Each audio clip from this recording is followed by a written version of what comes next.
Premier ലീഗിലെ കിരീട സാധ്യതയുടെ കാര്യത്തിൽ നിലവിൽ ഇപ്പം ചെൽസി ലിവർപൂളിന് തൊട്ട് പിന്നിൽ എത്തിയിരിക്കുകയാണ്. ബെറ്റിംഗ് ചാർട്ടുകളിലെല്ലാം ചെൽസിക്ക് രണ്ടാം സ്ഥാനം നൽകിയിരിക്കുകയാണ്. അതായത് ആർസണലിനേക്കാളും മാഞ്ചസ്റ്റർ സിറ്റിയേക്കാളും ഇത്തവണ കിരീട സാധ്യത ചെൽസിക്കാണെന്നാണ് പൊതുവെയുള്ള ഒരു വിലയിരുത്തൽ. ലിവർപൂളിന് തൊട്ട് പിന്നിലുണ്ട്. ലിവർപൂൾ ആണെങ്കിൽ പോയിന്റ് ടേബിളിൽ നിലവിൽ ഒന്നാം സ്ഥാനത്ത് 36 പോയിന്റുമായി നിൽക്കുന്നു. ചെൽസി തൊട്ട് പിന്നിൽ 34 പോയിന്റുമായി രണ്ടാമത് നിൽക്കുന്നു. പിന്നെ ലിവർപൂൾ ഒരു മത്സരം കുറച്ചാണ് കളിച്ചത്, അങ്ങനെ ഒരു അഡ്വാൻറ്റേജ് ഉണ്ട്. പക്ഷെ അങ്ങനെയാണെങ്കിലും ചെൽസിയുടെ ഒരു തിരിച്ചുവരവ് അതൊരു വലിയ ചർച്ചയായിക്കൊണ്ടിരിക്കുകയാണ്. ആരും പ്രതീക്ഷിച്ചില്ല ചെൽസി ഈ സീസണിൽ ഇത്രയ്ക്കും മുന്നേറ്റം ഉണ്ടാക്കാൻ പറ്റുമെന്ന്, പ്രത്യേകിച്ച് ഈ ഷോർട്ട് സ്പാൻ ഓഫ് ടൈമിൽ.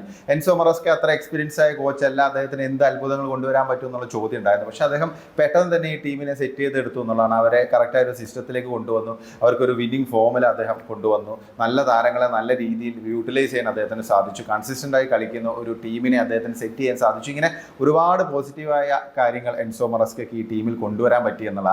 നിലവിൽ ഇപ്പം പോയിന്റ് ടേബിളിൽ രണ്ടാം സ്ഥാനത്ത് നിൽക്കുന്നു. അവസാനമായി കളിച്ച 5 പ്രീമിയർ ലീഗ് മത്സരങ്ങൾ 5ലും ചെൽസി വിജയിച്ചിരിക്കുകയാണ്. അവസാന മത്സരത്തിൽ ബ്രെൻഫോർഡിനെ 2-1 തോൽപ്പിച്ചു. അതുകൂടാതെ തന്നെ അവസാനമായി കളിച്ച 8 പ്രീമിയർ ലീഗ് മത്സരങ്ങൾ ചെൽസി തോൽവി അറിഞ്ഞിട്ടില്ല. അപ്പം കൺസിസ്റ്റൻ്റ് ആയിട്ട് കളിക്കുന്ന ഒരു നിരയായിട്ട് ചെൽസി മാറിയിട്ടുണ്ട്. അപ്പോൾ ചെൽസി കണ്ടൻറ്റേഴ്സ് ആണോ, അതായത് ടൈറ്റിൽ കണ്ടൻറ്റേഴ്സ് ആണോ എന്നുള്ളതാണ് ഇപ്പം ഒരു പ്രധാനപ്പെട്ട ചോദ്യം. $1 മില്യൺ ക്വസ്റ്റ്യൻ ആണ്. അപ്പം അത് ആരാധകരൊക്കെ ആ രീതിയിൽ ഇപ്പോൾ പറയുന്നുണ്ട്. കാരണം ചെൽസിക്ക് നല്ല സാധ്യതയുണ്ട്. ലിവർപൂളിന് നല്ലൊരു കോമ്പറ്റീഷൻ കൊടുക്കാൻ പറ്റുക ഇത്തവണ ചെൽസിക്കായിരിക്കും, ആർസണലിനായിരിക്കില്ല, അല്ലെങ്കിൽ മാൻ സിറ്റിക്ക് ആയിരിക്കില്ല എന്നുള്ള രീതിയിലുള്ള വിലയിരുത്തലുകളൊക്കെയാണ് വരുന്നത്. പക്ഷേ എൻസോ മറസ്ക അവരുടെ കോച്ച് മാത്രമേ ഇത് വിശ്വസിക്കുന്നില്ല. അദ്ദേഹം എപ്പോഴും പറയുന്നത് ചെൽസി ടൈറ്റിൽ കണ്ടൻറ്റേഴ്സ് അല്ല എന്നാണ്. അദ്ദേഹം തുടർച്ചയായിട്ട് ഇതിങ്ങനെ ആവർത്തിച്ചുകൊണ്ടിരിക്കുകയാണ്. കാരണം ചെൽസിക്ക് ഇനിയും ഇമ്പ്രൂവ് ചെയ്യാനുണ്ട് പല മേഖലയിലും. ഡിഫൻസിൽ ഉൾപ്പെടെ അദ്ദേഹം ഈ ഒരു ഇമ്പ്രൂവ്മെൻറ്റ് സൂചിപ്പിക്കുന്നു. പിന്നെ ചെൽസി ഇത്തവണ ലക്ഷ്യമിടുന്നത് മറ്റ് ചില കാര്യങ്ങളാണെന്നുള്ള ഒരു സൂചനയൊക്കെയാണ് അദ്ദേഹം നൽകുന്നത്. ചെൽസി ടൈറ്റിൽ കണ്ടൻറ്റേഴ്സ് അല്ല, ഞങ്ങൾ അതിന് പ്രിപ്പയർഡ് അല്ല നിലവിൽ എന്നാണ് അദ്ദേഹത്തിൻ്റെ ഒരു വിലയിരുത്തൽ. ഒരു കോച്ചിങ് സ്റ്റാഫ് എന്നുള്ള രീതിയിൽ അദ്ദേഹം പറയുന്നത് ഞങ്ങൾക്ക് കാര്യങ്ങൾ അറിയാം, എന്നാൽ ആരാധകരെ സംബന്ധിച്ച് അവർക്ക് ചെൽസി കിരീടം നേടുമെന്ന് സ്വപ്നം കാണാനുള്ള അവകാശമുണ്ടെന്നും അദ്ദേഹം സൂചിപ്പിക്കുന്നുണ്ട്. എന്തായാലും ചെൽസിയുടെ ഒരു മാറ്റം അത് വലിയ ചർച്ചയായിക്കൊണ്ടിരിക്കുകയാണ്. അപ്പോൾ ചെൽസിക്ക് കുറേ അഡ്വാൻറ്റേജ് ഉണ്ട്. കാരണം ഇനി വരുന്ന 6 മത്സരങ്ങൾ, അതായത് ഇനിയൊരു ബിഗ് ചാലഞ്ച് ചെൽസിക്ക് വരുന്നത് ജനുവരി 25-ന് മാഞ്ചസ്റ്റർ സിറ്റിയുമായി. അതിനിടയിൽ വരുന്ന 6 പ്രീമിയർ ലീഗ് മത്സരങ്ങൾ താരതമ്യേന എളുപ്പമാണ് ചെൽസിക്ക്, നിലവിലെ ഫോം കൂടി കണക്കിലെടുക്കുമ്പോൾ. ഇപ്പം ഈ ഒരു 6 എതിരാളികളിൽ 4 ടീം ടോപ്പ് 10-ൽ വരുന്നില്ല. ഇപ്പം നെക്സ്റ്റ് മത്സരം ചെൽസിക്ക് വരുന്നത് എവർട്ടൺ ആയിട്ടാണ്. അത് കഴിഞ്ഞാൽ പിന്നെ ഫുൾഹാം വരുന്നുണ്ട്, പിന്നെ ഇസ്പിച്ച് ടൗൺ, ക്രിസ്റ്റൽ പാലസ്, ബോൺമൗത്ത്, അത് കഴിഞ്ഞിട്ട് വോൾസുമായിട്ട് മത്സരം. അപ്പോൾ ഈ 6 മത്സരങ്ങൾ കഴിഞ്ഞിട്ടാണ് പിന്നെ മാഞ്ചസ്റ്റർ സിറ്റിയുമായിട്ട് എതിരിടേണ്ടത്. അപ്പോൾ ഈ 6 മത്സരങ്ങൾ തന്നെ ഇപ്പം ബോൺമൗത്തും ഫുൾഹാമും ടോപ്പ് 10-ൽ നിൽക്കുന്നു, അത്യാവശ്യം നന്നായിട്ട് കളിക്കുന്ന ടീമുകളാണ്. അപ്പം ബാക്കിയുള്ള ടീമുകൾ അത്ര ഒരു ഫോമിഡബിൾ ആയുള്ള സൈഡല്ല. പിന്നെ പ്രീമിയർ ലീഗാണ്, എന്തും സംഭവിക്കുക. പക്ഷേ ചെൽസിയുടെ നിലവിലൊരു കൺസിസ്റ്റൻസി നോക്കുമ്പോൾ ചെൽസിക്ക് പോയിന്റ് ഡ്രോപ്പ് ചെയ്യാനുള്ള ഒരു സാധ്യത വളരെ കുറവാണെന്ന് നമുക്ക് വിലയിരുത്തേണ്ടി വരും. അപ്പോൾ അതുകൊണ്ട് തന്നെ ചെൽസിയുടെ സാധ്യതകൾ കൂടുതൽ വർദ്ധിക്കുകയാണ് ഈ ഒരു സാഹചര്യത്തിൽ. കാരണം ഒരു വലിയ ടെസ്റ്റൊക്കെ ഒരു പരിധി വരെ ചെൽസിക്ക് കഴിഞ്ഞു. ഇനി വരുന്നത് കുറച്ചും കൂടെ സിമ്പിളായുള്ള മത്സരങ്ങളാണ്. അതാണ് ചെൽസിയുടെ ഒരു സാധ്യതകൾ കുറച്ചും കൂടെ കൂട്ടുന്നത്. കാരണം ഇനിയിപ്പോൾ എന്തായാലും അടുത്ത മത്സരം എവർട്ടൺ ആയതിലുള്ള മത്സരത്തിൽ ചെൽസിക്ക് വിജയിക്കാൻ സാധിച്ചാൽ പോയിന്റ് ടേബിളിൽ 1-ാം സ്ഥാനത്ത് വരും. താൽക്കാലികമായിട്ടെങ്കിലും 1-ാം സ്ഥാനത്ത് എത്താനുള്ള ഒരു അവസരമാണ് ചെൽസിക്ക് വന്നിരിക്കുന്നത്. ചെൽസി കുറച്ച് കാലമായി ഇപ്പോൾ 1-ാം സ്ഥാനത്തൊക്കെ പ്രീമിയർ ലീഗിൽ വന്നിട്ട്. കാരണം ലിവർപൂളിൻ്റെ മത്സരം ഇത് കഴിഞ്ഞിട്ടാണ്. അപ്പം ആ ഒരു ഗ്യാപ്പിലെങ്കിലും ഏറ്റവും ചുരുങ്ങിയത് ചെൽസിക്ക് 1-ാം സ്ഥാനത്ത് നിൽക്കാനുള്ള ഒരു അവസരമാണ് വന്നിരിക്കുന്നത്. അപ്പം വലിയൊരു സാധ്യതയാണ് ചെൽസിയെ സംബന്ധിച്ച് ഈ ഒരു സീസണിൽ. കാരണം ചെൽസിക്ക് ഇതൊരു പ്രഷറില്ലാത്ത ഒരു സീസണാണ്. ഇപ്പം കോച്ച് ഇതിങ്ങനെ ആവർത്തിച്ച് പറയുന്നത് ടീം അംഗങ്ങളെ പ്രഷറിലേക്ക് കൊണ്ടുവരാതിരിക്കാനാണ്. കാരണം യങ് പ്ലെയേഴ്സാണ്, 23-24 വയസ്സൊക്കെയാണ് ചെൽസിയുടെ ഒരു ആവറേജ് സ്ക്വാഡിൻ്റെ ഒരു ആവറേജ് ഏജ്.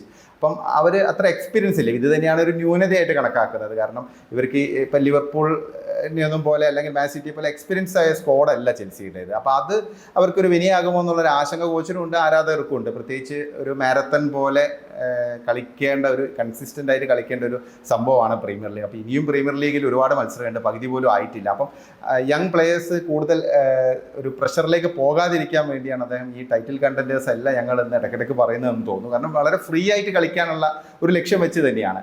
ഇപ്പം കഴിഞ്ഞ മത്സരത്തിൽ നിക്ലസ് ജാക്സനോട് മത്സരശേഷം മാധ്യമപ്രവർത്തകർ ചോദിച്ചപ്പോൾ അദ്ദേഹം പറഞ്ഞത് ഞങ്ങൾ ടൈറ്റിൽ കണ്ടൻറ്റേഴ്സ് അല്ല. അതായത് എൻസോ മറസ്കെ എന്താണോ പറയുന്നത് അത് തന്നെയാണ് അദ്ദേഹം ആവർത്തിച്ചിരിക്കുന്നത്. അപ്പോൾ എന്തായാലും താരങ്ങളെയൊക്കെ ആ രീതിയിൽ പറഞ്ഞ് പഠിപ്പിച്ചു വെച്ചിട്ടുണ്ട് ചെൽസി മാനേജ്മെൻ്റ് ആണെങ്കിലും കോച്ചിങ് സ്റ്റാഫ് ആണെങ്കിലും. അപ്പോൾ ഇതൊരു പോസിറ്റീവായ കാര്യമാണ്. കാരണം യങ് പ്ലെയേഴ്സാണ്. പിന്നെ അവർക്കുള്ളൊരു ഗുണം എന്ന് പറഞ്ഞു കഴിഞ്ഞാൽ അവർക്ക് വലിയൊരു ചാലഞ്ച് പ്രീമിയർ ലീഗ് അല്ലാതെ ഈ സീസണിൽ വരുന്നില്ല. കാരണം ഇപ്പോൾ കോൺഫറൻസ് ലീഗിലാണ് ചെൽസി കളിക്കുന്നത്, ചാമ്പ്യൻസ് ലീഗ് കളിക്കുന്നില്ല. അപ്പോൾ കോൺഫറൻസ് ലീഗിലാണെങ്കിൽ അവരുടെ സ്ക്വാഡ് ഡെപ്ത് കാരണം വലിയ സ്ക്വാഡ് ആയതുകൊണ്ട് തന്നെ എൻ്റയർ ഡിഫറൻ്റ് ആയിട്ടുള്ള ഒരു സ്ക്വാഡാണ് കളിച്ചുകൊണ്ടിരിക്കുന്നത്. അതായത് പ്രീമിയർ ലീഗ് കളിക്കുന്ന സ്ക്വാഡല്ല ഈ ഒരു കോൺഫറൻസ് ലീഗിൽ കളിക്കുന്നത്. അപ്പോൾ അതുകൊണ്ട് തന്നെ താരങ്ങൾക്ക് പരിക്ക് പറ്റാനുള്ള സാധ്യത കുറവാണ്.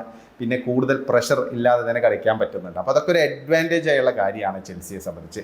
പിന്നെ ചെൽസി ഫാൻസിനെ സംബന്ധിച്ച് പറയുകയാണെങ്കിൽ അവർക്കൊരു തിരിച്ചുവരവുള്ള ഒരു സമയം കൂടിയാണ്. കാരണം കുറേ ആയിട്ട് അവർ വളരെ നിരാശയിലായിരുന്നു. അപ്പോൾ ഈ സീസണിൽ ഇനിയിപ്പോൾ കിരീടമൊന്നും നേടിയില്ലെങ്കിൽ അവർ ഹാപ്പി ആയിരിക്കും. കാരണം ചെൽസി ഇപ്പം തന്നെ ആ രീതിയിലുള്ള ഒരു തിരിച്ചുവരവ് നടത്തിയിരിക്കുകയാണ്.